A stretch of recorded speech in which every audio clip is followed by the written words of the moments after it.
This study, we're examining whether a company's workplace environment affects external audit outcomes.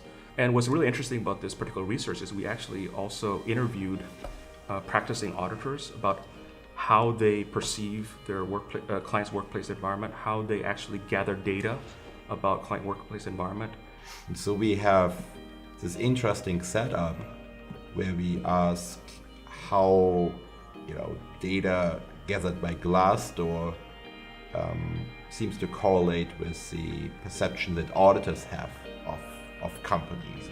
We all know that it matters how people perceive their work environment, whether they like to come to work or whether they hate getting up in the morning.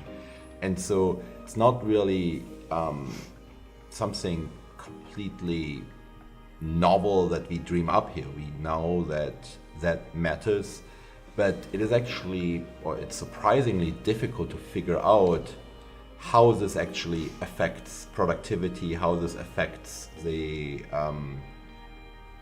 outlook for the company, how this affects how competitive a company is going to be, because those things are difficult to measure. In my field of management, we've been kind of looking at this in a lot of different ways for quite some time. Only recently, we've been looking at the collective level, kind of at the organizational level effects of employee attitudes and how they aggregate and spill over to influence a lot of different kinds of outcomes.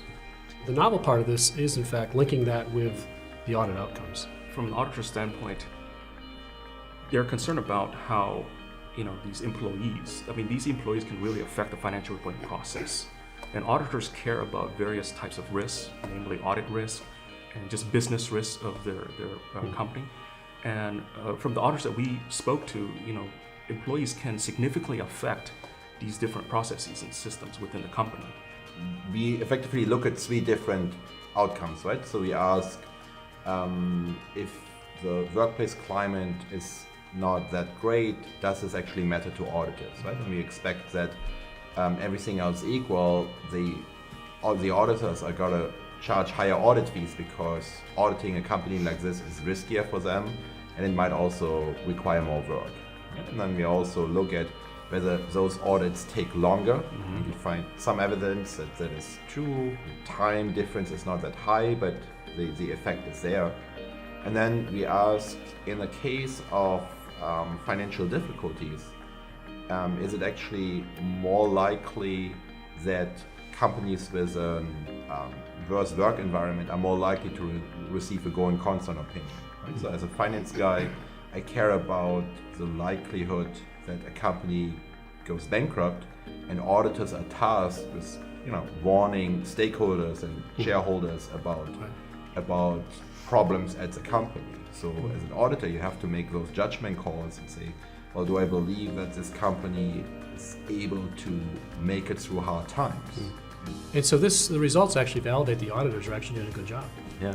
Because they're in fact picking up on this. Mm-hmm. And in the interviews suggested they were picking up on it, but that's talking to a few people. Sure. But when you've got data across lots of companies and it shows that in fact Yeah. we have these empirical relationships, that in fact indicates that the auditors are doing what they should be expected to do. And one thing I think really helped us in the review process is the fact that this is a study that is at the intersection of very diverse streams of literature, and we all bring a different a background perspective, and that complemented each other. Mm-hmm. So we were able to build on our strengths. Mm-hmm. So I think it was a valuable experience, and I think it matches what the university would like, is to have more cross-disciplinary research. Right. And I like applied research questions. I like interesting questions that have, applied outcomes as well. I think as a professional school, that's part of our responsibility to do these kinds of things. And to be quite honest, a lot of times I'm not sure we close that theory-practice gap as much as we should. So I think it's great to be able to do a piece of research that's getting some interest and some traction in the real world, in this case auditing firms. I think it's a nice contribution, frankly.